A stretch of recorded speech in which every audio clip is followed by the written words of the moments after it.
Discussions with Rob Brunson. Welcome to Discussions with Rob Brunson. Welcome to Discussions with Rob Brunson.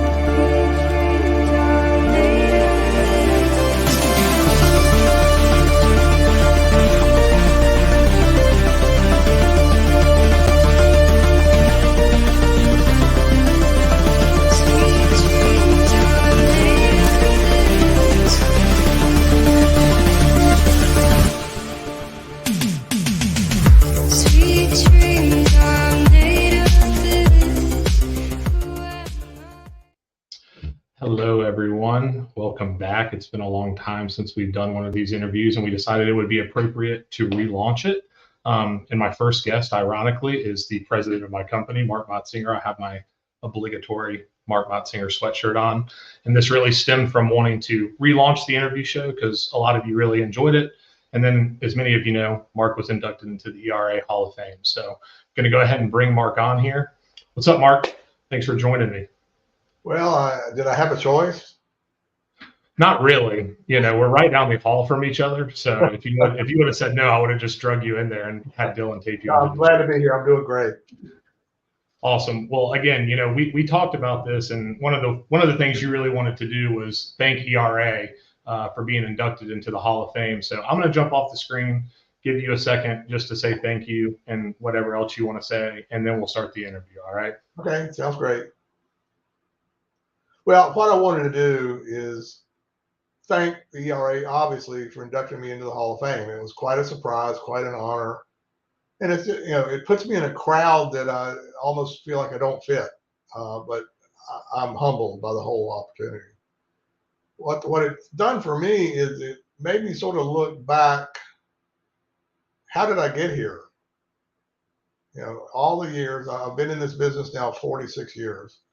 And I remember my first chapter meeting at the Carolinas chapter ERA, and I was just a puppy at that point. I just started, really didn't know what I was doing. And so the first chapter meeting, two of the members, Tommy Adams and Bruce Scoggin, and most of you probably know Bruce. Tommy was a great man who passed away too early, so you may not know Tommy. But these two gentlemen came up to me and said, we need a vice president of the chapter, and you don't have to do much. So I said, hey, I didn't know any better. So I said yes. And it's probably one of the more important yeses in my life. Because what happened, that started me on a journey to truly understand what we do for a living, to truly understand the greatness of most of the people in our industry. And it was just a privilege to be part of ERA. And so then after 2 terms of president of the chapter, get on the board of directors, going into the executive committee of ERA, to all the chairs, then getting the privilege of sitting on the EDS board. And then probably one of the greatest things I got to do, I was anointed or was chosen, so to speak, to be the white pen coordinator. And for 16 years, I got to be a leader of the best group in ERA. It's your ex-leaders that have been participating in ERA their whole life. So when I look back on it, it's been a great ride for me. I've been able to sit in the room with a lot of smart people, and it's just been a joy. And what drove all this to me is that what's unique about ERA is all our members, we do compete. Like when we're at the Carolinas chapter meeting, we technically compete with those other firms. But in my mind, we don't. Because what happens, to me, the greatest threat to our industry, to the rep function, is if there's not enough good rep firms. And so basically, throughout my whole career, the reason I've been so passionate about ERA, I want every ERA rep firm to be a great professional company so that manufacturers don't have an option but to use field sales reps, and especially ERA reps. So it made me go back to the old days when I first got started. And Rob, I guess I'll say one of the things is I'll try not to sound too old in this interview, but I am starting to find myself saying, get off my yard and things like that. So I'll try not to be too bad for you. So. Awesome. Well, thanks so much for that. And, you know, congratulations on being inducted to the Hall of Fame. Anytime you're inducted into any Hall of Fame, that's a pretty big deal. That's usually pretty select company. So I kind of want to piggyback off that and sort of talk about your origin story, so to speak. And, I want you to take me back to, 13-year-old, 14-year-old Mark Motsinger. And, did you think this was going to be the career that you were going to be in? Did you have other plans? What was 14-year-old Mark Motsinger's dreams and aspirations? And then how did you get to where you are today? I know that's a pretty loaded question. That is a tough question. When I was 13 or 14, I was really pretty stupid. I didn't know what I was doing. But we all were. I mean, I was 13 and 14-year-old. I think one of the greatest things that ever happened to me is, this may sound crazy, but my mom grew up on a farm, and she had 3 sisters, and I was the oldest grandson. So when I was old enough, which was 13 or 14, I was my grandfather's helper around the farm all summer when I was not in school. Right. And then the one thing it did for me is I worked in tobacco. So he was a tobacco farmer. And if anybody knows that, it's a grueling exercise. But it did one thing for me. I've never inhaled a cigarette, ever. Or I've never inhaled anything. I don't want to go Bill Clinton on I've never inhaled anything. And working in tobacco, you sit there and go, good Lord, who thought of like cooking this and then wrapping it up and smoking it? I have no idea. But what it taught me is my grandfather did something really interesting. He did not pay me during the summer. And we had a deal that at the end of the summer, he gave me the proceeds from 1 acre of tobacco, which taught me a lot of things. It taught me to think long term. If he had paid me $25 a week, I'd probably spent half of it before I got back to the house. So the net result of that is that I was able to buy a 1970 Roadrunner with a 383 4-barrel, which is really kick, before I had my license. So for 2 summers, I made $3,000 in 1967 and 68. That's good money. I think the other thing about that, I was privileged to be in a special class in school, and I did pretty well in school. So the other thing, I was very academically oriented and really worked hard in school. So at that point, I guess one of the things it would be that I thought I would get into school and then get maybe a professional degree or something like that. But that was when I was 13 or 14. So. Right. And you ended up going to divinity school. Yes. That's a long story. Why? Well, let's talk about it. Why? What drove you to divinity school?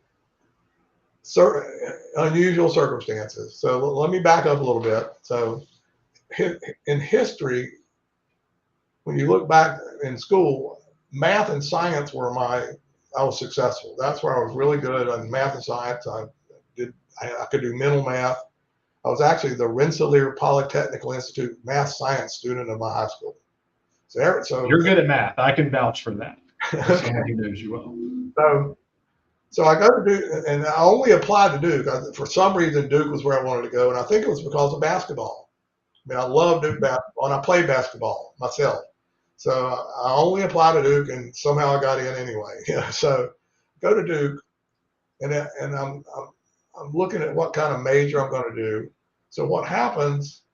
I go in and I took an elective, OT 11, Old Testament religion. But Dr. Barney Jones, he's changed my life in a way. So, and it blew me away. I mean, math and science, there's an answer. I mean, 1 + 1 equals 2, regardless of what you want to do to it. It's still, that's why math is so easy. As long as everything's equal, you can play games with it. And what it did, that class taught me, my goodness, there's so much I don't know. There's so much I want to understand about society, about culture, about history. So it changed my curriculum. And I took calculus and did all the math things, but so I ended up being a religion and sociology major in undergraduate. So that's sort of the background. So at that point, I was getting ready. At that point, I married my beautiful wife, Patsy, and a lot of people that know me will know her. So I got married after my junior year, but I only needed 2 credits to graduate. So my plan, which is the easy way out, I was going to go to the fall semester, my senior year, take 2 classes and play basketball in the gym and just have a good time. and then second semester, I just goof off and then go to graduate school of religion in the fall. Well, Patsy at that and goes, and she's working at this point, putting me through. So we discussed that, and she felt that was not a really good idea. I could see that from Patsy. And so what happens next is I go to my counselor, and he goes, "You're an idiot. You'll pay a ton of money to take those 2 classes in regular school. You can go to summer school. In 5 weeks, you're out, and graduate in 3 years, and you'll save thousands of dollars." I said, "Okay, that sounds interesting." But the problem was I was going to go to the Graduate School of Religion, and I had not taken the graduate record, which was the test you have to take to get into grad school, because I wasn't planning to go to grad school. But he goes, "You know what? You can get into the divinity school without the graduate record, and then you basically can, take your curriculum and build it around what you wanted to do with the Graduate School of Religion." So I said, done. So off I go. So off I go to divinity school with no intention of being ordained or anything like that. More to get my master's and then go on and get my PhD was what my plan was. That's a long story. Sorry about that. It is. So then I guess the question is what changed, right? So you're going to divinity school, you're planning on getting your master's and your PhD, and now you're running a rep firm for 45 years. So what switched there? Historiography of the ancient Near East. Okay, explain that. When you're in college, one of the things that you're doing is you're constantly learning more and more about less and less. I mean, that's what you're doing, specializing in what you do. So I did an 80-page paper, and remember this was done with a Smith Corona, not with a word processor. So I'm typing 80 pages. You wouldn't. I don't know what that is. You wouldn't have any idea what that is. So I typed. I have a little white eraser that you have to put down and hit the button when you have to correct it and things like that. So my paper was basically a study of how they know dates in the ancient times. So how did they know that Xerxes ruled from 52 to 67 or whatever? Mm-hmm. It was not an exciting paper. It was kind of boring.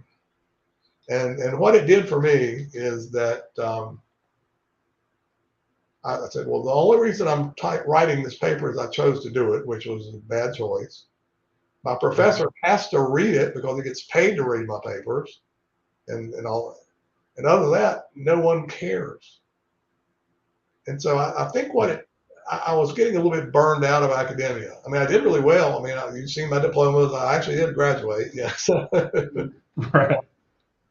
And the other thing that happened that probably changed that I didn't really talk about in divinity school, they had summer internships. And they did that because they gave you money that would pay for the tuition for the fall. So you do an internship, you get paid. So I was actually an associate minister one summer in Boonville, North Carolina. Did sermons, married one guy and performed a marriage, things like that. And that teaches you something. I mean, what would happen? They would, as the student preacher, I'd go eat dinner with everybody in the family. That's how they provide for you. And so every night, Patsy and I were going to families and having meals in Boonville, North Carolina, which is very rural between Yadkinville and Mount Airy. And you get to meet a lot of people, and it just was very, very instructive to me. And then my second internship was as a counselor at basically the reform school for 17, 18-year-olds that just weren't old enough to go to prison. They were on their way to prison, but they didn't qualify for being old enough to be in prison. So that was an eye-opening summer. It really gave me perspectives that, having grown up in a reasonably secure, safe family and an environment, it exposed me to a lot of different applications. And I'll give you an example. Some kids broke out, like they're going to go somewhere. And they steal a car and they get caught and all that stuff. So they come back in, and so I'm going to counsel these guys. I'm going to change their life, right? Whatever. So I sit down with them and go, I thought, well, maybe I can help them have some empathy for the family they stole the car from. I'm trying to figure out, help them get a perspective of their life just outside of what they wanted to do. So my question was, to them, how do you think that family felt when they walk out and their car was gone? And their answer was, they can steal a car. And how did that make you feel? And how did that resonate with you? That woke me up in the sense is that these people, these young children, have no balance. They have no understanding. They've sort of had to fend for themselves their whole life, and so they have no empathy. And in my mind, it's not their fault. I mean, what happened? Most of those kids were there. They started off by doing things that most everybody does when they're teenagers, and then they did not have a support network to keep them out of trouble. So they just continued to get deeper into the troubled world that they lived in. So that really helped me understand a little bit about life. And it was a privilege in a way when I think about that. Yeah. Privilege. Do you think getting out and experiencing different things drove you to try to explore other careers? Yes. That were more people facing and, where you could feel like you could make a difference?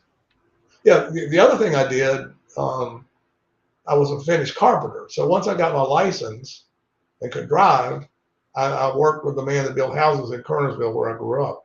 So I probably worked on 150, 200 houses here in town. And that showed me a different world too, working with the carpenters. They didn't make a lot of money, but they were happy. They enjoyed what they did. They weren't professionals, but they cared for their family, and they were fun. One of the guys I worked with was John Paul Linville, who ran NASCAR, and his daughter's Kevin Harvick's wife. So I knew Elena Harvick when she was 12, 13 years old. So she wasn't a Harvick.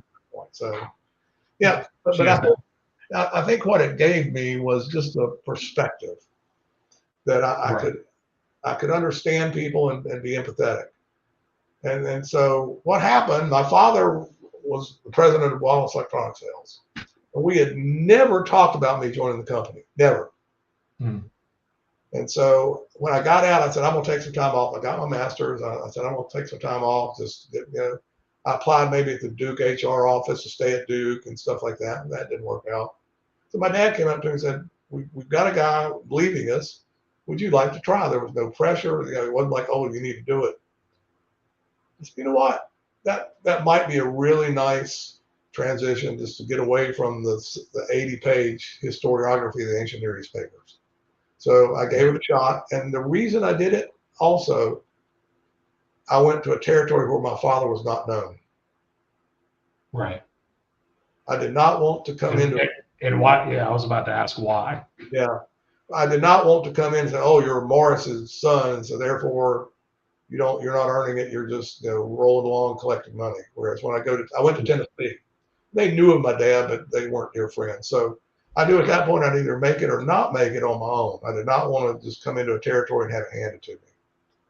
Right. And so 46 years later, I'm here. I want to go back even a little. What was the first month like?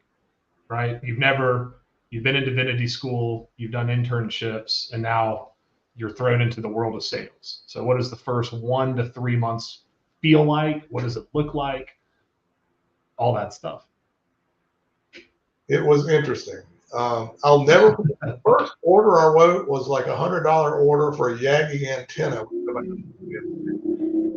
Right. Pick up UHF channels on an antenna.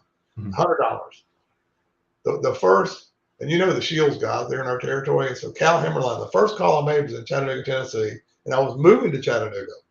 So I go in to see Cal Hammerline. I said, I'm moving to Chattanooga. He said, I'm so sorry. He was one of the most negative people I've ever met in my life. So welcome to Chattanooga. He was not part of the Chamber of Commerce, I don't think. So, right. But I enjoyed it. I almost enjoyed it immediately. I enjoy people. And what I love is every day is different. When you're in school, you're going to the cubicle you're reading books and doing research and things like that. And every day is different. So I really enjoyed it to start with.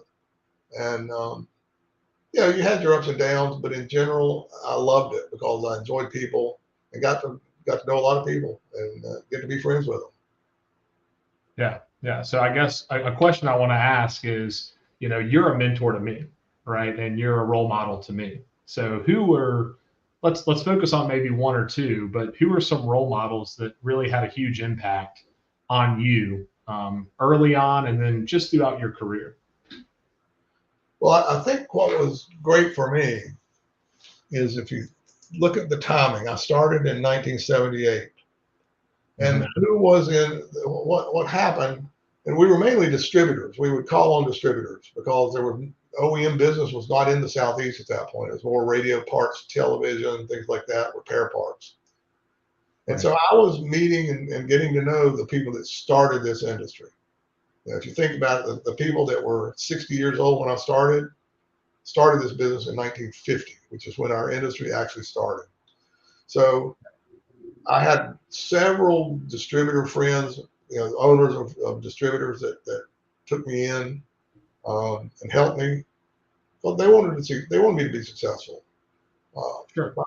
My main mentor was my dad, if you really want to get right down to it. And you've heard me tell you many things that he told me. Right. Because what I found, the details change very much in terms of what we do day to day, but the basic fundamentals of being a good company, being a good salesperson, fundamentals are exactly the same. And what are those fundamentals in your mind? Think long term. Mm-hmm. Do what you say you're going to do. Mm-hmm. And be an advocate for the customer. And then however that works out is how it works out. Right. Right.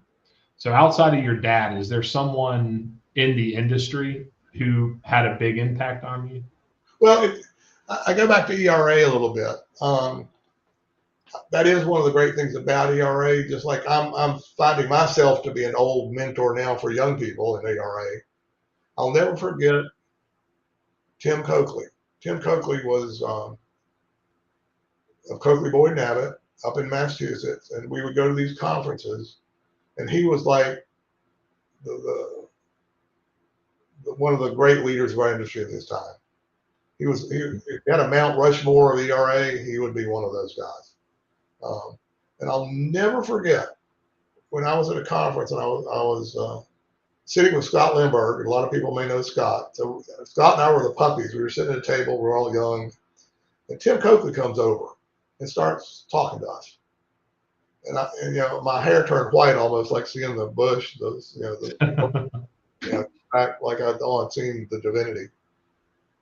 And that just blew me away. That showed me up front why ERA is such a great organization, because they really are out to make everyone better. And it's not your expense. You're actually improving yourself when you're helping other people. So Tim was always very nice to me. The other person that was influential in ERA was Ray Hall. Ray Hall's, everybody knows Ray. And he was a great influence on me. He gave me great opportunities. And one of the things I'm most proud of, I was the first award winner of the Ray Hall Spirit of ERA Award in 2005. Does that tell you how old I am? So, but Ray, what does that award encompass? Sorry, go ahead about Ray, and then we'll talk about the award. Yeah. But he gave me opportunities. I mean, some of the meetings I was in meeting rooms that had unbelievably smart people in the room. I've always learned just to listen when there's smart people there. And so Ray had a great influence on me to be more professional, become more active. I think what helped me to see that even my participation in the ERA was benefiting all, and including myself at Wallace. Mm-hmm. And what is the Ray Hall Spirit of ERA Award? What does that encompass? It's sort of like you represent what ERA is all about. You carry the torch, so to speak. Yeah, in other words, I get it. Whatever, And again, I keep going back to that. We all volunteer, and it brings some benefit to us. And I think what's great about ERA is it's made us a much better firm. And if I've helped other people, that's great. We all win. So to me, it's almost like I'm not volunteering. I'm almost just working the process to improve our company. Right. Well, let's talk a little bit about rep firms and reps, and I know this could probably be a pretty long conversation, but we have time. So why do you believe in the rep model, and why do you think it's the best way for manufacturers to go to market? as you said, that's not going to be an easy answer or a short answer. Sorry. So No, that's you okay. need a timeout if I'm going too far. Yeah, I think they can pause if they need a break. I think at the very basic is that reps are unbelievably reflective, reflexive, and adaptive. I think we can adapt to changes so much better than a direct field sales force. Well, they've got their policy. You have to do it this way. We morph. I mean, when I look at what I do today compared to what I did in 1982, it's not even the same business. I don't even do the same thing. My job is totally different. And I think that's one of the skill sets of reps is that they're ahead. They see the challenges, they see the options, they see the things we need to change quickly. Well, if we don't do that, we perish. So I hadn't really thought about that, but if you really think about it, then everything else flows from that. That we bring better out with better technology, better processes, and things like that. I think the other thing is that as a rep, we can change principles. We can't change customers unless I want to move. And so what that means is we first of all have good relationships with our customers because we're in the place. I've been in place for 30, 40 years with some of these customers. And the factory person, their job is to move up to the next job. They're always looking to be promoted. And what that does, and once the customers figure this out, we work for them. In general, reps work for the customer because if we don't bring value to them, either they go out of business because they're not getting value, or they'll find someone else. And so, and then on top of that, if you're a good manufacturer, you want your reps to be customer advocates, don't you? I mean, you want your reps to come back and say, Mr. Manufacturer, we need to do this. So I think that's it. I think we're flexible. We adapt more quickly. And it still gets down to relationships. Yeah. Because of that, because we've been in the territory for years and we have a reputation. That's why one of the biggest challenges of a rep is when your manufacturer that you rep doesn't do a good job. And that happens. Okay. And at that point, I'm letting down my customer. So we've got to be really careful to rep only good lines. Because if I resign a bad line that's put my customer in a bad shape, I'm almost deserting my customer. I've got to hang in there and go down with the ship. So I don't know if that's probably a short answer. I mean, I can do it. I think it's a good answer. Right. Which we have, by the way. But that's a topic for another discussion.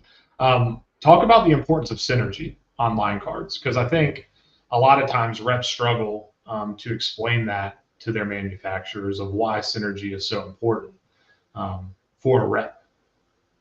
Well, in essence, every lead that we get is a lead for all my manufacturers, in theory. And you need to have good synergy because it's great for the customer. I mean, basically, I have several customers that they buy 4 or 5 lines from our firm. So they've got one point of contact, and we understand their culture. That's the other thing about a rep. I'm sorry. I'm going to back up to the previous question. For sure. Because we're there and know the customer, we can answer 9 out of 10 questions before we even talk to the customer. We know how they do business. So we also know what's going to work and what's not going to work.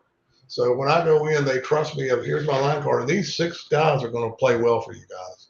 And so they trust me, and the manufacturer needs to trust me that it has to be a match. I guess that's one of the other things that's really changed a lot. I'm bouncing around here, but stream of consciousness. Okay. Sorry.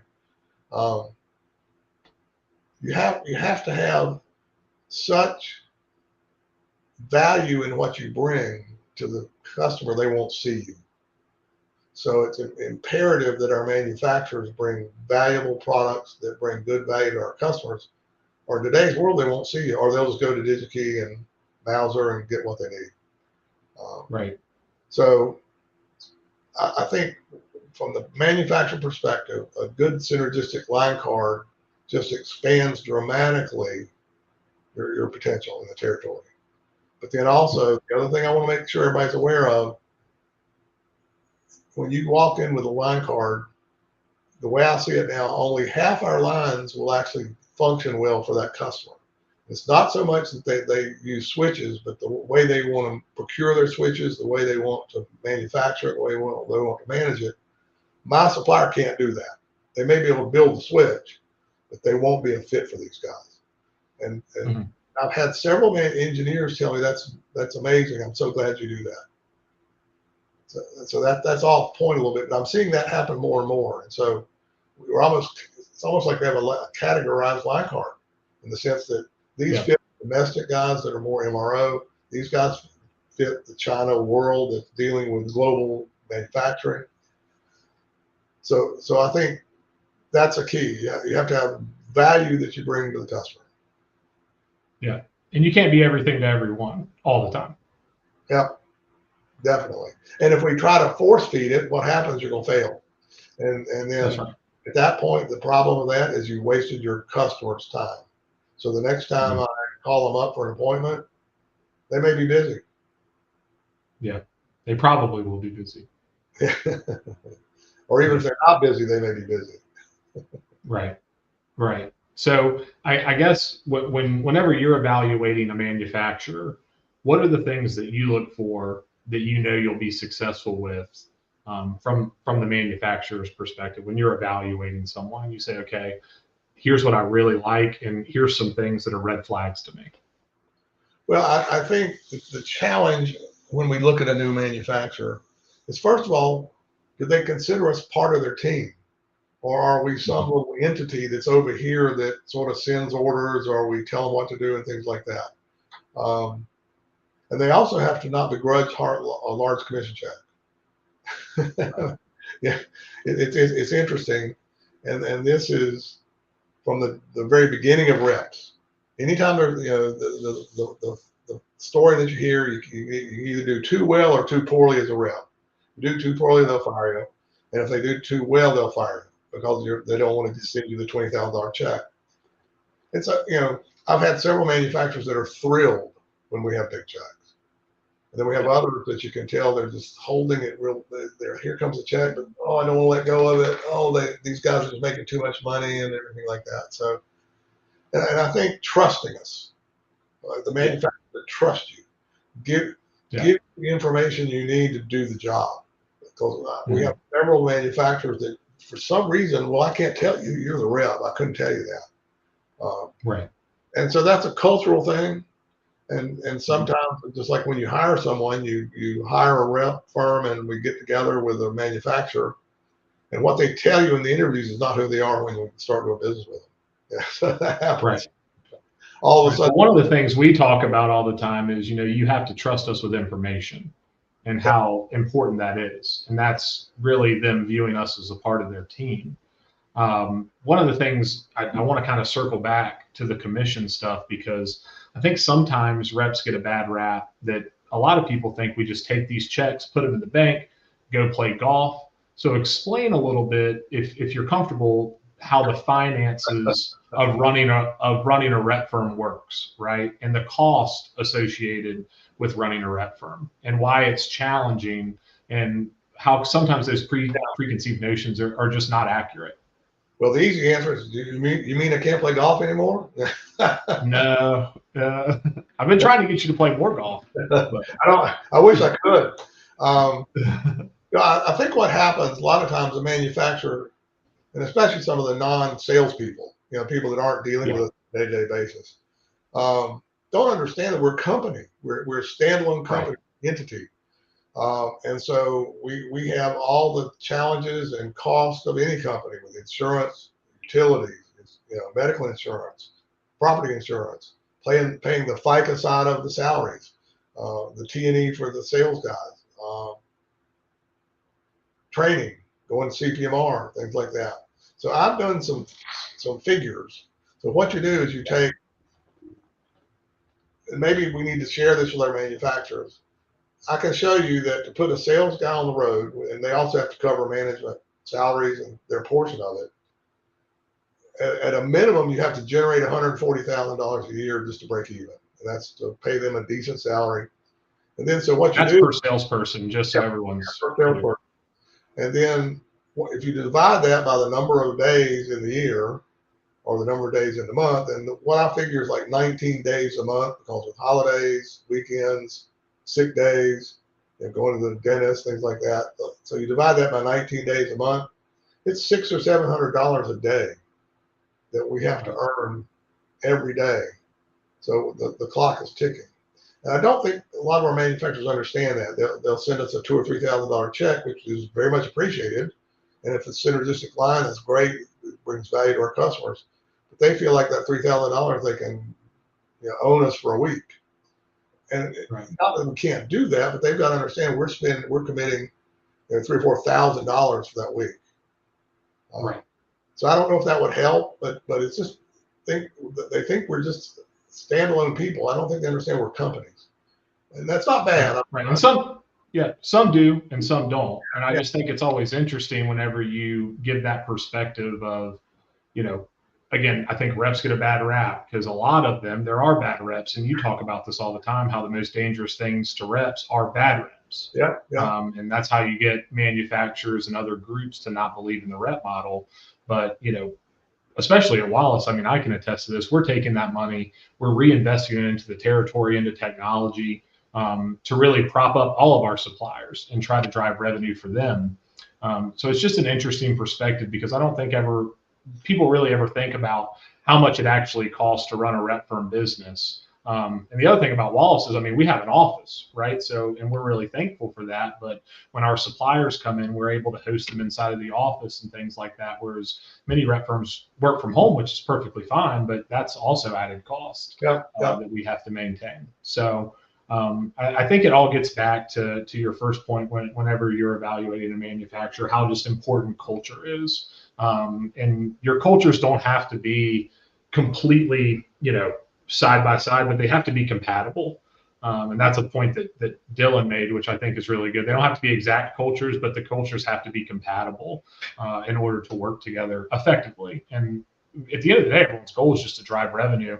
We drive revenue for our suppliers. We earn more commission, vice versa. And everyone should be really, really excited about that. So I want to transition on the culture thing from the manufacturer, and I want to talk about the culture of Wallace and how you interpret our culture here.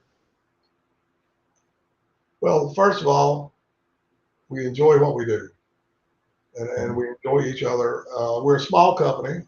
We don't have a lot of people. You've been here now, what, almost 5 years? Yeah, 5 years in August. Yeah. So how many times have you heard anybody yell in this office? Except when the Knicks win, very little. But I think we respect each other and we trust each other. I mean, I think it's a culture that when you say you're going to do something, it's done. And I think we have expectations for each other that keep us on our toes. And I think that's what we want to do. And we enjoy that. We enjoy our successes and celebrate those. We cry together when something goes bad, which does happen once in a while. But it's a culture of working for the customer, bringing value, and I guess this is it. And we earn every dollar we make. We earn it. I mean, you have actually heard me. We've actually resigned lines that was paying us $4,000 to $5,000 a month, but we weren't doing a good job. That's right. And that's our culture. I mean, not that we do that every time, and I'm not sure every rep firm would do that. But if we're not doing a good job, I'm almost embarrassed to cash a check. Right. Yeah. Well, I think one of the things that I appreciate being a younger person is you've never micromanaged me before. You trust me to manage the territory. You trust Dylan to manage his territory. You trust Steve to manage his territory, so on and so forth. You're not a president who is just hovering all the time. And I think that's why we're successful, is because you're hiring people who you trust are going to do a good job. And then, kind of to your point, you just get out of the way and you let us do what we need to do. And then we always come together if there's a problem, if there's something bad, something good, and we really always find a solution for it. But I think a lot of young people, they look for that because young people don't want to be micromanaged, but you really don't. And I think it's an interesting way to approach things with someone who has 45 years experience. I think, the natural instinct would be to tell me how to do something, and you never do that. And it's really interesting teaching philosophy. And whenever I come ask you questions, you give me thought-provoking answers. That's never here's how you should do this, right? It's not a step-by-step, here's how you need to do this. It's always, well, what do you think about this? And then that's how I think you train people to grow into really good salespeople, is letting them experience it, get their nose bloody. You're a resource that people can lean on, but you always push them to think a little bit more than just giving them the answer. Is that a fair description of your management style? So, well, what's interesting, you or Dylan you'll come in and you'll say, well, what do you think? And so probably that's happened to me 5 times. Correct. And in each one of those situations, whatever we're talking about, it had different outcomes, different challenges, and things like that. I think what I try to do is how do we get to a solution? Right. And then there's different ways to get there. If we have a challenge, and how do we fix it? And so at this point, I think one of the things I never do is let's blame somebody if there's something going wrong. Let's sit there and complain about it and blame somebody. That does no good. We need to focus on the solution or the opportunity. And what's the best way for us to either bring that opportunity to completion or solve the problem? And you sort of start with the end story and work toward that direction. That makes sense. I mean, I've always talked to you about expository writing. I did really well in school writing, and what you do, you start with a conclusion so that what you're working on gets you where you want to go. Wow, that was brilliant. Well, no, you just start with where you're heading. And so that's and you already know where you want to go. Yep. And then what are the options for us to get there? Plus the challenge for a rep, especially you guys that are young. So how does that impact the manufacturer? How does it impact the customer? How does it impact the distributor? So sometimes one solution on that side is not a solution on the other side. So you do have to be creative, and you have to be empathetic of all players in the process. And I think that's what I'm doing, to let you run with it. Right. Yeah, for sure. So I want to talk about some daily habits, right? So you've been in business and you've been working for 45 years, so you're doing something right. So are there specific things that you do on a daily basis that you think contributes to your success as a rep?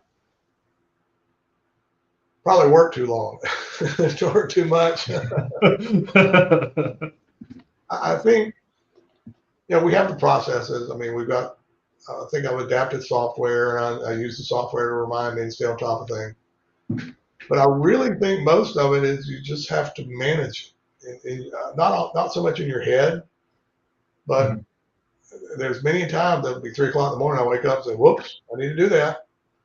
And it goes back, think long term, do what you say you're going to do. And I think through the years that has changed how you do that in terms of, I had a day timer for those old people. It's a big book. You wrote down everything.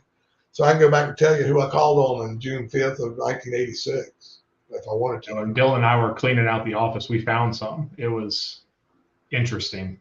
Probably frightening for you guys. It was a little frightening.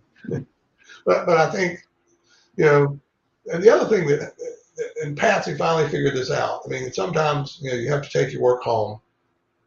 And so when I go home, my computer stays on. It sits there and it's on. And with us doing so much Asian work these days, things start happening from 9:30 to 10 our time, because that's when they're answering my questions that went to Asia.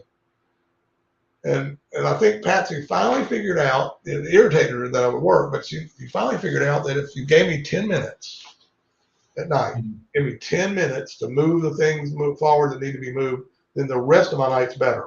But if I don't have those 10 minutes, I'm sitting there I'm wondering, what did I miss? And she finally figured that out. It was not that I didn't want to be sitting there relaxing with her, but heaven forbid if we've been working on a program for 6 months, and then all of a sudden that one night I didn't follow up, something blew up and I didn't fix it. Right. That's every sales rep's fear.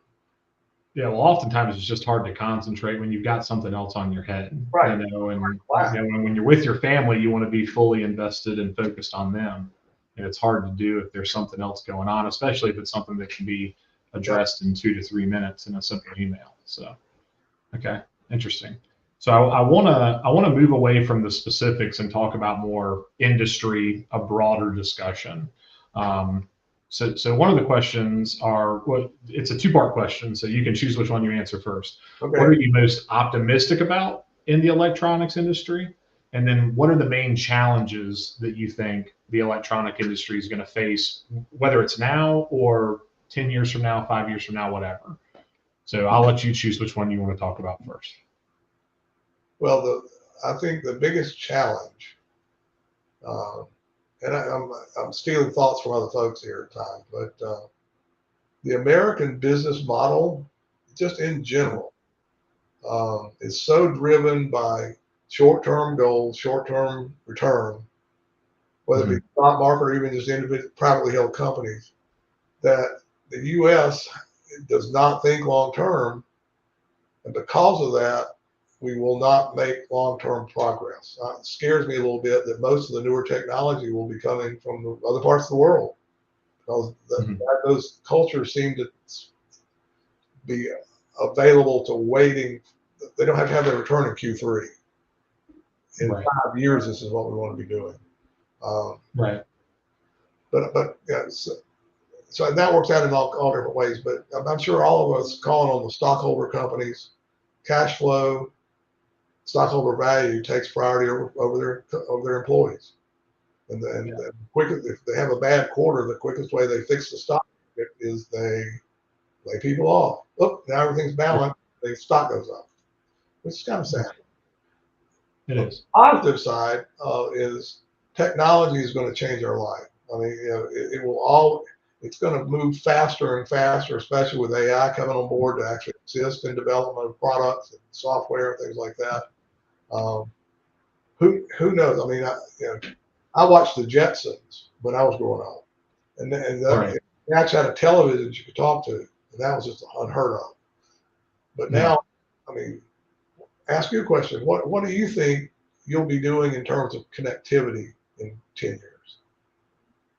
I think it could go a lot of different ways. I think we have to decide, kind of like you said, as a society, of what we want. Do we want to return back to more relationship-driven sales? And that's going to really be driven by the customer more than anything else. Or is it going to be transactional, right? And depending on which way that sways, reps are either going to have to be extreme project managers where they're on the front end of stuff and working through things with customers on a transactional basis, saying, hey, I can help you manage your logistics. I can help you manage your supply chain. I can help you manage your products. Here's the pricing. Here's the price increases, whatever. But if it gets back, part of me thinks that, I think technology will help us, but I think COVID really opened up a lot of people's eyes where we had to go into our homes and we had to do everything virtually. And I think after COVID, everyone kind of sat around and said, that kind of sucked. I really like seeing people. I really like interacting with people. I like going to lunch. And it's interesting. I think my generation really enjoys to be in front of people. And my hope is that everything will stay relationship driven in person. And then we just use technology to become more efficient, right? Where if a customer sends me a part number to cross, I can use ChatGPT or whatever new AI there is. Who knows, even our manufacturer, there'll probably be a day where ChatGPT can be developed for specific manufacturers, where a sales rep will be able to go in and just put in a competitor's part number and it'll tell us exactly what part we need. So I think, or even just take a picture of it.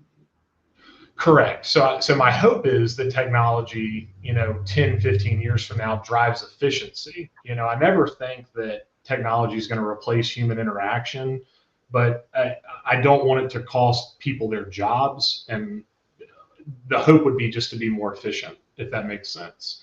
And then really, you look at like places like Germany and you look at places, in Europe predominantly.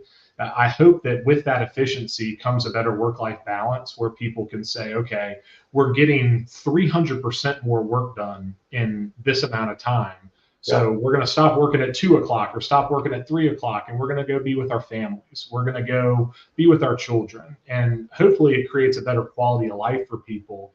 But ultimately, it's going to be how the big guys decide to use AI, and they're going to kind of drive everything. So it's going to be a really interesting 10 to 15 years for sales, and not only just for sales, but for the world in general. Well, another hope I would have is that technology, and this will be difficult. I'm being a little social here versus business.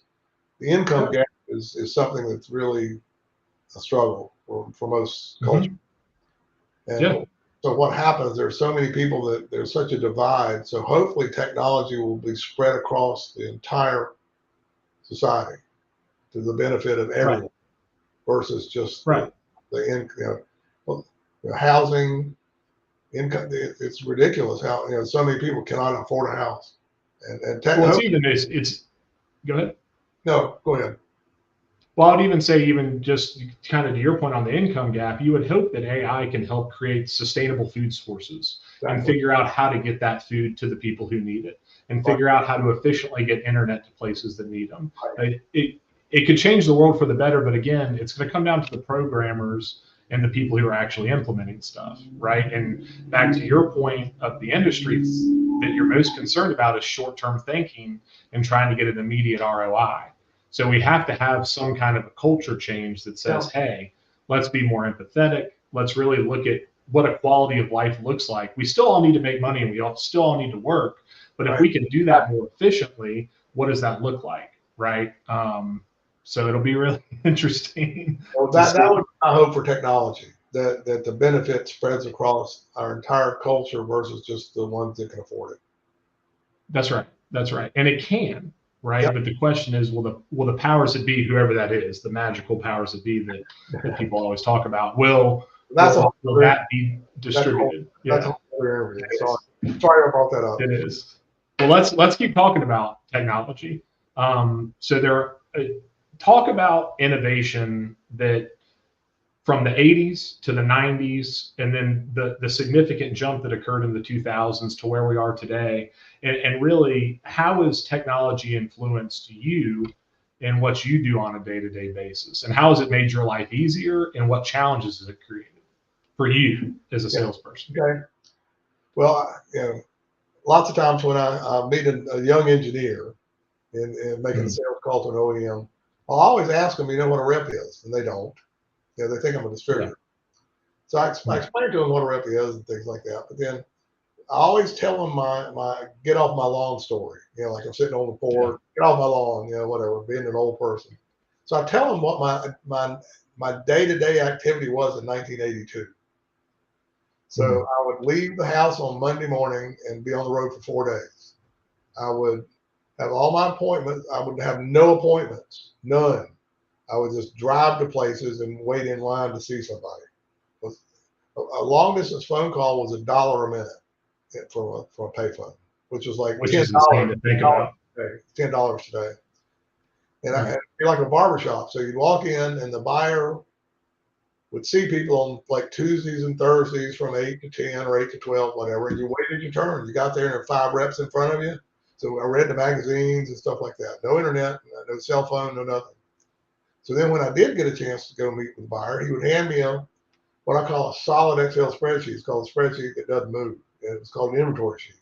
And I would literally go dig around the shelving and take an inventory. And then we'd go back to the buyer. He would have a PO pad. He'd hand write the order, give me the copy, and he'd pull the carbon out. He'd keep that. I'd put that in my pocket, and I would wait till the end of the week, and I would mail it. Mm-hmm. And they're just, the guys are laughing on the floor. They're rolling around. Going, what? You know what was different? They had inventory. Think about it. There was no UPS, so you had to have inventory basically, and everything was managed in the building. The quality person, the manufacturing person, the buyer, everybody. Engineering was all in the same space. And now with subcontractors everywhere. Actually, you had to wear a coat and tie. It was basically a dress code. So I would wear a suit and do inventory. And then I'd get home and I would stamp it so the manufacturer would know I was there and wrote the order. Right. We got fascinating. We got about 100. We do 100 times more than that in almost a day now. I think what technology has done is you can now multitask whether you want to. I mean, like right now, I look at my computer, I've got over 1,000 in my inbox. So it's just busier, but we get more done. I mean, and now you have to get appointments, but literally you just say, I'm going to go to Nashville, Tennessee, and I'm going to go see these 5 people. And I go right around with them. And, but now, it also had a binder. It was like this wide. It was like 12 inches wide. And I would get with the component engineer, which was the guy that was in charge of finding components for all the other engineers. And they would flip through my catalogs. We'd spend 20 minutes just flipping through my catalogs. And that was their Google. That was their Google. Which is wild. What was it like when the internet came along? Like was that a shock? Was that like, this is a bunch of BS. This is never going to work. Oh, well, what was even more interesting when the emails came out, we're going, what's an email? What's that going to do for us? We had no idea what emails were going to do. And the internet, first of all, you had to dial it up here at Squeal for 20 minutes before it would connect. So see, I remember that. Netscape and all that stuff. And it was so slow, and there was nothing to look at. I guess pornography was the only one that got started quickly, I guess. But there was nothing to look at. I mean, right. Just think about that. And well, I remember when we first got into computers, I got a little printer with my computer, and I thought it was so cool. I could actually type the address on the computer, and it would print it on the envelope in the computer printer. It took me like 10 minutes. I could put it into a typewriter and type it in 15 seconds. Right. But it was so cool to let the computer do that. So I think the ability to have meaningful connectivity through technology is what's so different now. You talk a lot about, there's still nothing like sitting in front of someone with a group of people around a table. But at the same time, I've got an issue on lead time and safety stock issues with one of my customers, one of my suppliers. So at 2 o'clock on Monday, we're going to have a Teams meeting, and my buyer is available from 2 o'clock to 2:20. So I had to do my invite for 20 minutes. And so we'll get a lot done face to face, but it's more tactical. It's more, we're dealing with what the lead time, why is the lead time as long as it is, and what are we going to do to put in safety stock. So I can be in Mobile, Alabama at 10 o'clock. I can be in Nashville at 3 and be in Raleigh at 4:30. That's right. So basically, there are no territories now in a way. So that's another big change. And that may be one of the things going forward in Reptum, that with global accounts, we may be the virtual sales team. If we've got the corporate office, we may be the team for the whole company, regardless of where they are.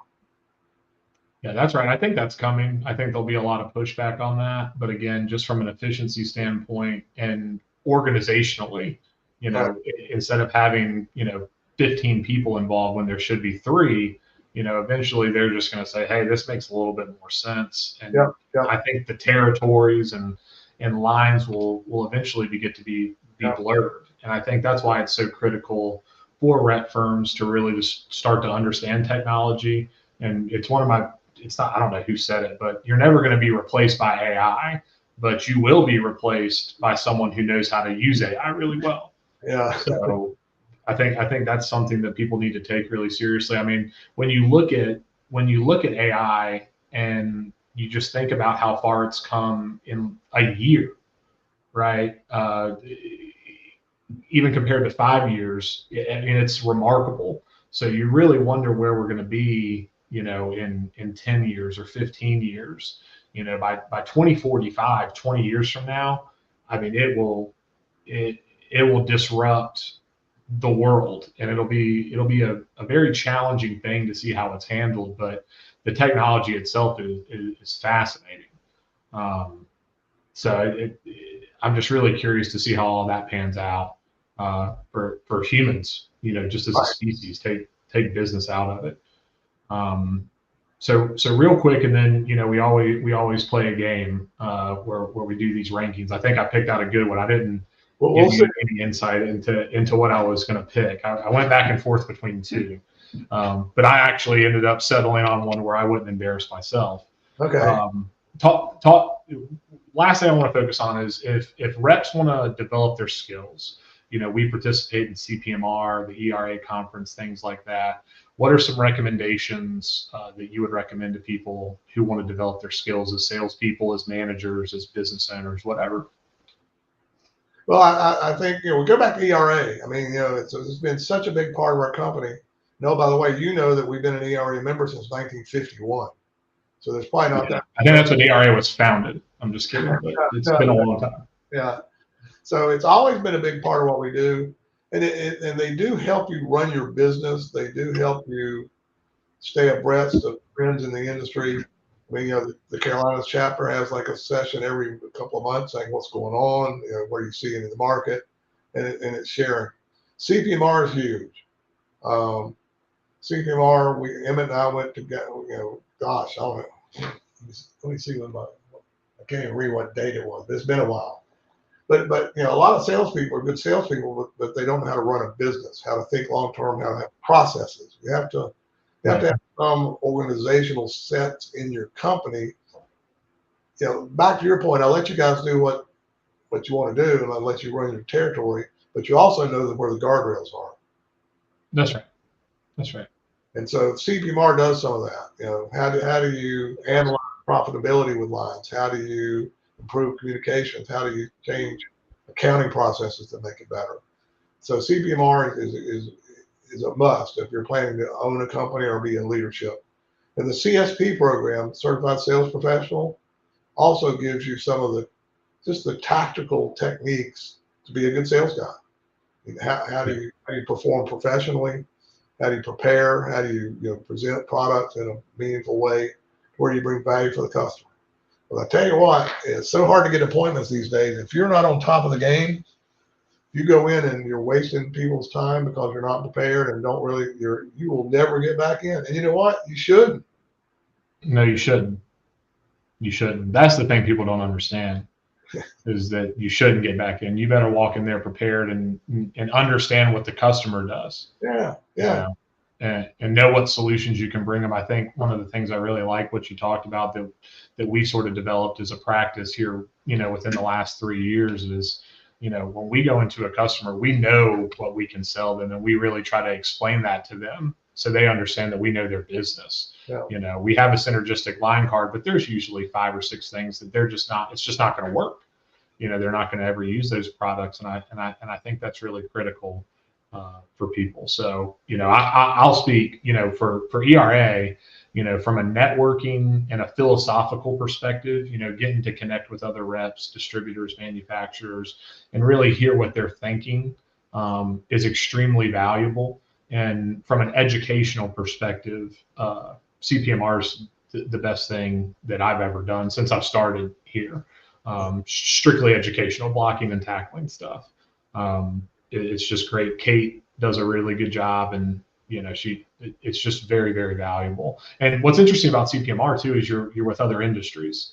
So you talk to the lighting guys, the plumbing guys, the HVAC guys, and it's very interesting hearing their perspectives and what they do on a day-to-day basis versus what we do. So yeah. Last thing before we go ahead. I'm going to interrupt you real quick here. I have one more thing to say. I think you've inherited my belief in ERA in the sense of how it is. And I think what I'm so encouraged is there's a whole group of young, energetic, enthusiastic people coming into our industry. And we need to somehow figure out a way to make that happen more. Well, at some point, I won't be doing this. So maybe you can speak real quickly on the next generation thing you guys are doing and what the purpose and goal is. That's fine. So Cam English and Ellen Cohn, in coordination with the RA leadership with Walter Tobin, we've put together a next generation special interest group that consists of just new people to the industry. This is not an age thing at all, but it's just people who are new to the industry. And what we do is we meet quarterly virtually because we have people in California, all the way to New York. So we're all over the place, different time zones. So we meet virtually once a quarter and we talk about different things. We look at new technology. We look at, philosophical things. We look at, hey, here's the things you need to be doing. We look at market trends, and we just have open discussions rep to rep. And there's a sense of security there. Outside of Dylan, that's where most of my really good friends in the industry have come from. Outside of the people at Brander Nielsen, who I'm extremely close with, you've got Hunter Starr, you've got Wyatt Guilford, you've got Aaron Fox, you've got Emily Bannister, and it's just really nice to be able to text those guys and girls and chat about things and get a feel for what they're seeing. So I think the main value it brings is it's a networking aspect. It is educational, but being able to have friends who you can lean on and talk to things about privately and get their perspective on things has been extremely valuable to me, because Aaron will think about something differently than Wyatt does, and then Hunter and I can get together because he's right down the road, and we can just have these discussions with each other and ultimately make our rep firms better, which is really good for the industry. Right. There's plenty of opportunities to go around. There's plenty of business to be had. But, I'll circle back to your point. The most dangerous thing that we can do as reps is want other reps to fail. Because if Hunter fails or if Aaron fails, that looks bad for the reps. And, bad reps is a danger to the rep industry in general. So I think the next generation group has really just allowed us all to come together and have discussions that make us better managers, salespeople, and customer advocates. So it's extremely valuable. And Ellen Cohn just is a rock star. I love that lady, and she's just been great to me personally, as well as the next generation group. Yeah, I wanted to talk a little bit about that, because ultimately, my hope is that you're doing this interview with some 30-year-old when you're my age, and to get to talk about, then that we have the continuity. But we need to get young blood in there, and he already now has the scholarship. Internship. So we're really trying to focus on getting young people into our industry. It's just very important. And I think and one of the things that we could collectively do better as an industry is talk about why this is such a great career for young people. Yep. If you want to be your own boss and you're entrepreneurial and you're a forward thinking person, you want to interface with people, you find people interesting, you find companies interesting, you want to have some variation in your day. This is just a great career for you. If you really think about it, you said this earlier, but every single day is different. So it's not like you're slugging into work and saying, okay, I'm going to do the same thing as I did yesterday, and I'll do the same thing tomorrow as I did today. That doesn't happen. And, there's a certain satisfaction that comes with being able to solve a problem and bring a solution to somebody, or you get that win, or and you develop friends. And I think you say this all the time. You have friends in Kernersville, but a lot of your friends are 50 to 150 miles away, which is interesting. Yeah, that's an interesting perspective. So I think if you're an entrepreneur and you really like setting your own schedule and doing your own thing and deciding what you do every day and having total control over your life, this is a great career for you. And I think one thing that we could do as an industry is put that message out there a little bit better. And I think young people who are in college, going to business school, or even someone going to divinity school might hear that and say, yeah, that sounds pretty good. Let me take a look at that and explore it.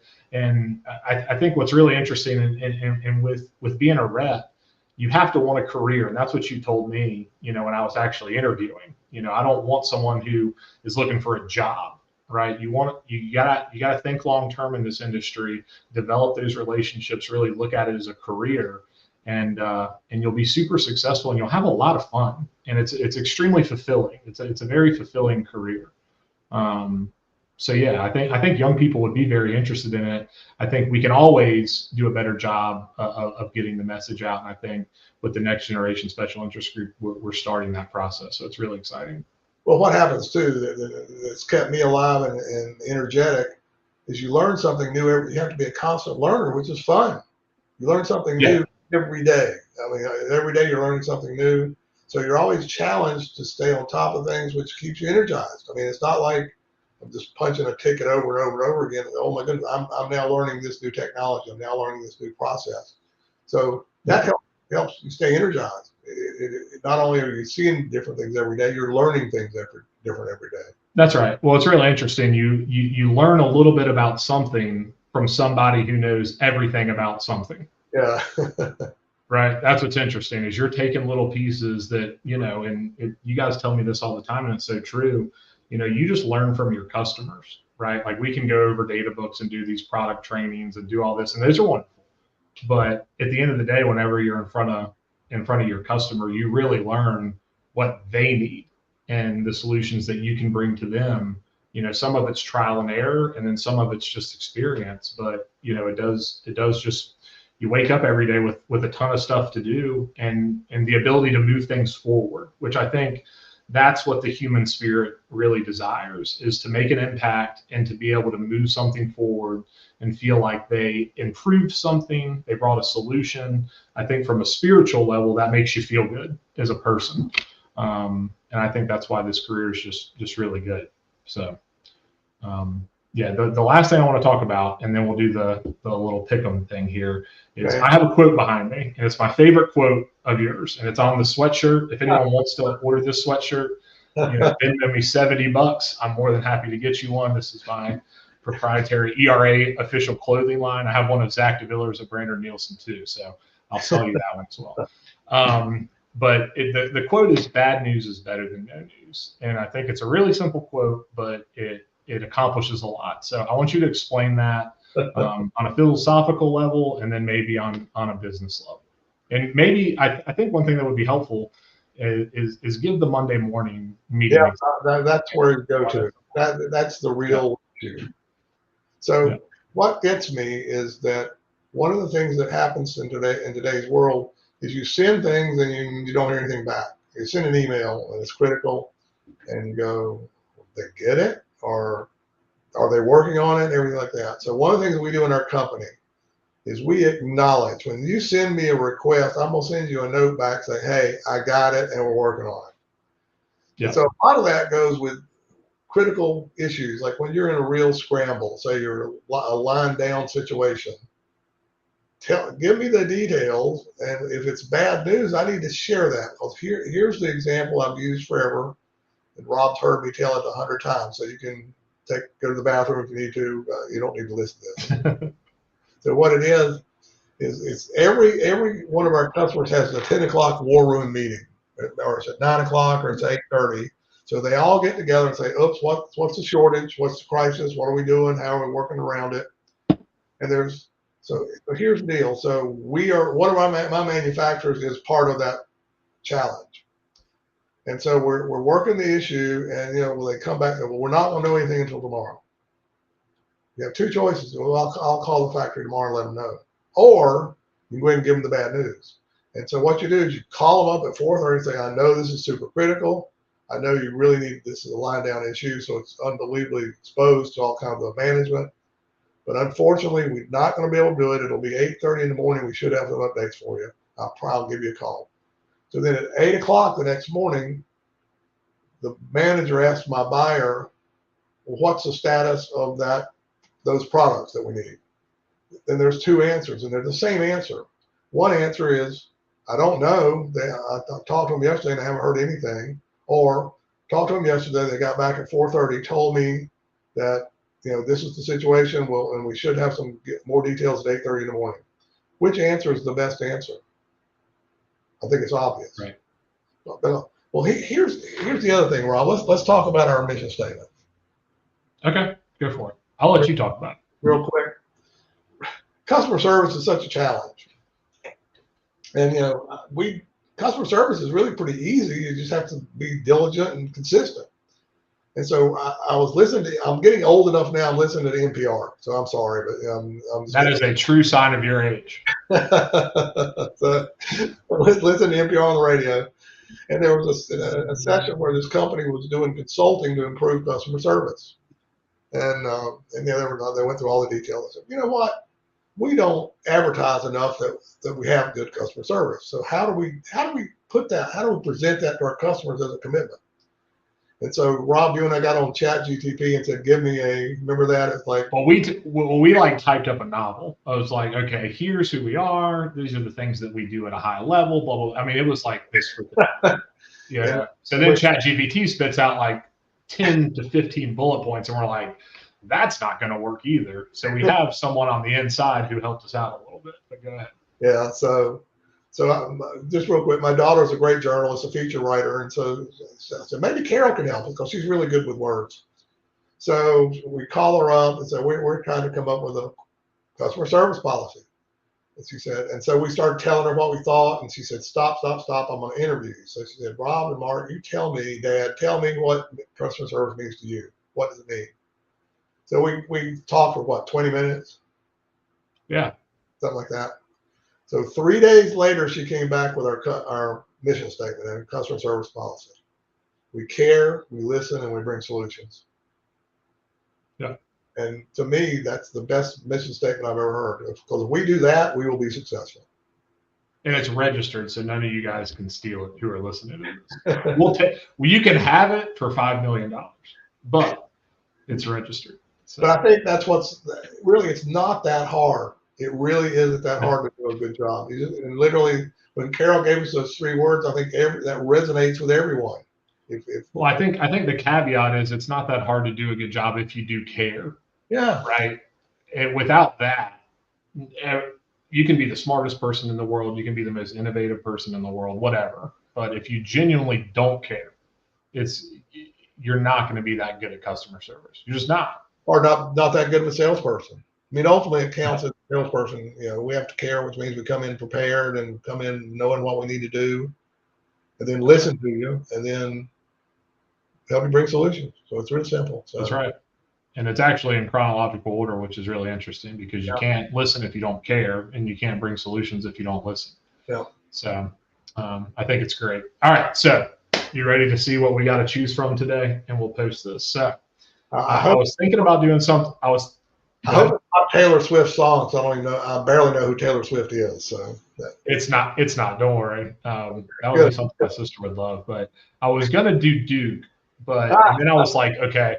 The other thing I was gonna do is look at the top basketball programs in the country all time, and I was like, well, that's not gonna work because you will be extremely biased. I would have to talk you into putting North Carolina up on the list, which, I get it. But you never talked me into that. You never talked me into that. Never. That's right. So here we go here. So this is what I came up with. So I thought we would rank the greatest basketball players of all time. Okay. So we got to come up with the top 5, and then we'll each pick, let's say, 5 more after that. Okay. So these are in alphabetical order. They do have their pictures. Why Bradley Beal is on here is beyond me. So the first one, let's go ahead and get this done. So we'll go ahead and put Jordan up there. We can agree on that. Okay. Think about it as a professional, and it'll make it easier to digest. Okay.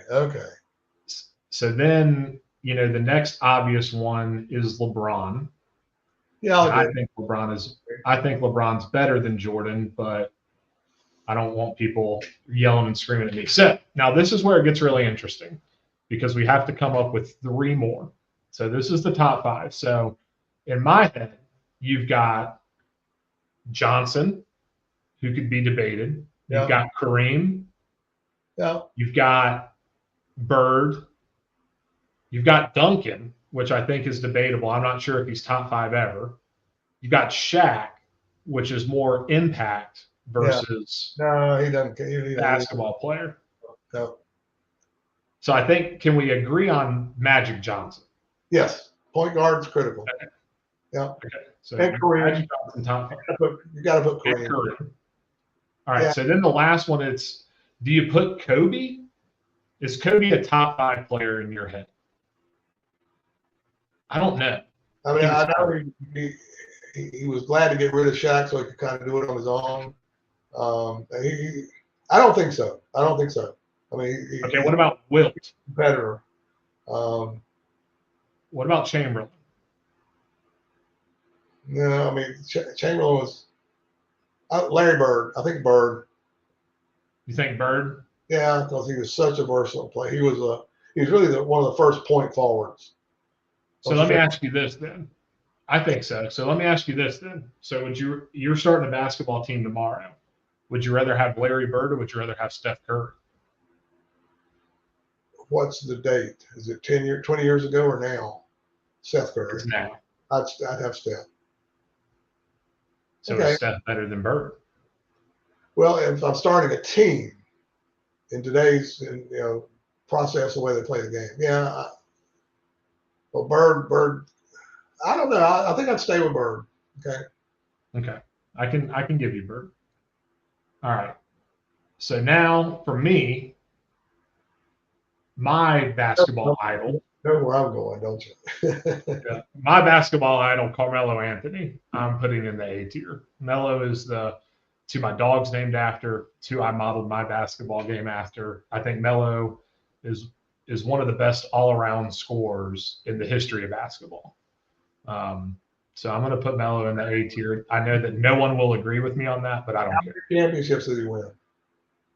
0, but that's irrelevant. And this is my bias pick. So I'll put Melo in the B. I'll put Melo in the B for bias. Okay. So, all right. So who do you want, and what tier do you want him You know who it is? David Thompson. in? Okay. Where is he? David Thompson's best player I've ever watched. Is he on this list? Better be. If he isn't, Might not. then this is a Might not be. bogus list. The internet generated it. So here's Klay Thompson. Is that David Thompson right there? Is that David Thompson? Can you tell? I think that's David Thompson. He played for Denver. Yeah, this is David Thompson. So you want him in A or B? He's the best player I've ever seen.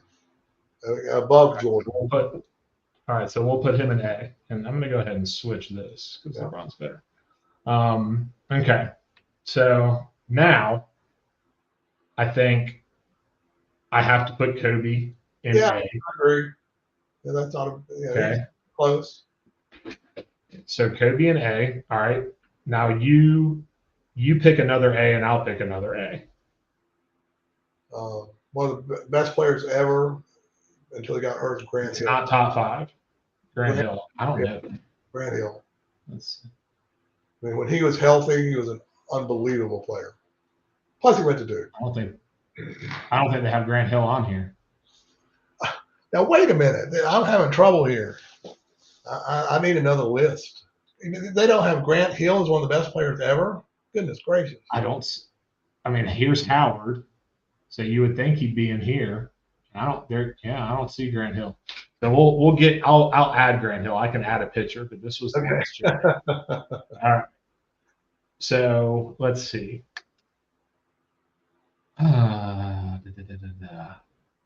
This is tough. Another A off this list. That's what I'm going to have to go with here. So I could be biased and take Ewing, but that's not great. I guess, it's either got to be Chamberlain or it's got to be probably Chamberlain or George Gervin. I'll do Chamberlain. Okay, I'm gonna stay local. I'm gonna stay local. Go Tim Duncan. Tim Duncan. Okay, without question, Tim Duncan is an A tier player.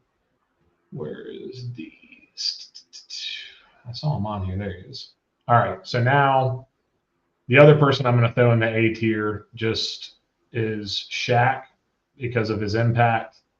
Yeah. And then we got to pick one new school, one modern day player for the A. So I think the two clear choices are it's either Giannis or it's Jokic. Yeah, Jokic. I think Jokic. I think it's Jokic too. Yeah, he's better player, but he's more fundamental. Yeah. So then we'll put Giannis on the B tier because Giannis is really good. Yeah. So then I guess on the B tier, would we agree that Barkley is on there? Oh yeah, Charles Barkley's amazing. Okay. So Barkley on the B tier. So who else goes on there? Let me think. I think it's some guards. Well, what about Walt Frazier? Yeah, that'd be a good one. For you, that's a Nick. Yeah, I thought I'm helping you out there. Where's Walt? There he is. Okay. And you know what? We got it. I was really thinking we got to put Durant in the A tier. Yeah. I mean, Durant's generational. Yeah. So then B tier, I'm gonna go. Let's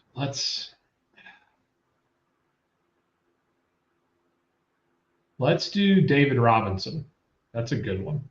Yeah. Actually, you think, or do we do? Let's do Scottie Pippen. That's a good one. Yeah. Yeah, for B level. All right. So we need 2 more on B.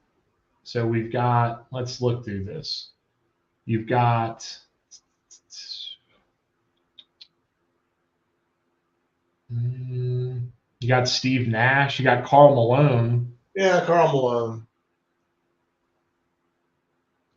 And then I guess you got Reggie Miller, Kevin McHale, Dwayne Wade, really good. Yeah. Dominique Wilkins. Yeah, Dominique could just dunk. Yeah, so Yeah. Dwayne Wade was a very versatile player. Yeah, let's go Dwayne Wade. Okay. So now C. Now this is where it gets a little, well, hold on. We got to wait a second. Steph's got to be the first on the A list. Yeah. Okay. Sorry, Steph. People look at that and be like, what in the world? All right. C. I think I'm going to put Nash up there because Nash changed the game. I mean, Nash plays basketball the way that it's played today. Yeah. I mean, he was one of the people who really changed that. So, what about James Worthy? James Worthy was awesome. Yeah, he went to Carolina, but I guess he got over it. So, yeah, we'll put it up. He was impactful. Yeah. So then, who else do we have? Well, some of the Celtics, like McHale, Right. He was all elbows, but he really played it. He was tough. I think. One of the people we've already forgotten about is Bill Russell. Oh, so he's got to be an A or B. In today's world, he would be a B, but in his day, definitely. So we'll do McHale. I'm not putting Paul Pierce in that. I'm just not. I mean, I'm going to put this person in here. You know that this is one of my favorite players, and I'm going to put Kyrie. I think Kyrie is one of the most talented basketball players of all time. I mean, he is an incredible player. Yeah. And I think you can put his teammate up there too, Luka. I mean, he's doing things that no one's ever seen. What about? I mean, is Reggie Miller a? Yeah, or no? Yeah, I don't know. I mean, he had his moments, but he was not a full play the whole game player. He just shot. I like guys. What about Isaiah Thomas? Yeah. Isaiah was pretty good. I like people that try to play defense once in a while. Yeah. Yeah, we'll do Isaiah. What about KG? Kevin Garnett was dominant. Yeah, and to be a high school kid, yeah, he did well. What about? Would you rather have? All right, so would you rather have Kevin Garnett or would you rather have Patrick Ewing? Garnett. That's what I think too. More versatile. So we got one more for the C tier. We need to get some of the older players. I'm trying to think back to my younger days. Jerry West. Stockton. Jerry West. Okay. We put West up there. Have you watched that Showtime show on HBO about the Showtime Lakers? No. On Max or whatever. You got to watch it. John C. Reilly. It's phenomenal. All right.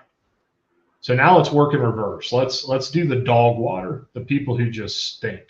So Ben Simmons, he stinks. He makes a lot of money. He makes too much money. Let's see here. he might be the only person on this list who stinks. I think Russell Westbrook stinks, but that's a conversation for another day. Yeah, I love the cartoon you brought to me. Said if Westbrook was the assassin, Kennedy would still be alive today. That's right. Yeah. I mean, he's a stat stuffer, but it's not whatever. I think that's the only one that's bad. I mean, you could put Gobert, but he's defensive. But he still sucks at basketball. Who was the poor guy the Knicks? What was his name? He went like 1 for 100 in the playoffs. What was his name? Remember the guard? One for 100 in the playoffs. Well, like one for 21, something like that. I don't know. Yeah, that's not good. Maybe you forgot about it. Yeah. All right. So just got to have. Let's do 3 for the final tier. These are players who are good, but not quite at this level yet. So I think you can put. Would you rather have Jason Tatum or Embiid? Tatum. Me too. Gotta take him out of there. Sorry, Jason. And then, all right, I'm going to give you either ors. Would you rather have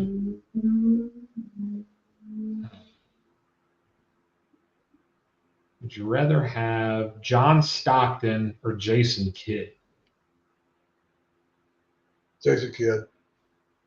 I think so too. Barely, but just. Yeah. So then last one here. Would you rather have Vince Carter or Joel Embiid? Embiid. And then 2, we gotta put Dirk up there too, because he was really good. It's a pretty good list. Yeah. Even though there's not enough Dukies. Got Kyrie. Yeah, Elton Brand was great. Grant Hill was awesome. Well, that's what's interesting is now it's changed because Duke was, they would develop players, know, and now they're kind of an NBA factory. So now they will have in 10 years that list will have some Duke players on it. Without question. Well, it's like I told you, the one series that I want you to watch this weekend is the Magic series because Boncaro is unbelievably good. Yeah. So cool. Well, thanks, man. I appreciate you doing this interview. Well, you were pretty easy. You were pretty easy on me. I was. Yeah. But it's Big J journalism. It was fun. It was fun. So, thanks, everybody. Now you know the real Mark Motsinger, huh? So whatever. Yeah, for sure. So one thing I will say is we do have these awesome shirts that Mark loves. So you guys have probably seen it's the Wallace Territory Tour. It's got all of us as aliens, and on the back it's got all of our awesome suppliers. So if you guys want one, we don't have many left. We got to get more made actually. Go onto our website, do the contact us. Again, got to accept an in-person visit. Give us an RFQ. Let us get you a sample, or you can just be our friend and we'll give you one. We're not too tough to deal with. But got some other cool interviews coming up in the next 2 to 3 to 4 weeks with some very interesting people. We're going to talk about a lot of interesting stuff. So appreciate you guys tuning in, and we're back. So Mark, I'll catch up with you in just a second. Let me hit this outro video, the obligatory outro video. Thanks. All right. Yep. Thanks everyone so much for watching the stream. It's Rob Brunson with Wallace Electronic Sales. We want to provide you and your company with quality and competitive solutions. We don't care if you're a small OEM, a medium-sized OEM, or a large OEM. We have solutions that we can provide to everybody. Feel free to drop me an email at rob.brunson@west-inc.com. Again, that's robbrunson@west-inc.com. You can also check out our full OEM line card on our website, and that's at west-inc.com. Again, that's at west-inc.com. Thanks so much again for watching the stream, and we look forward to talking to you soon.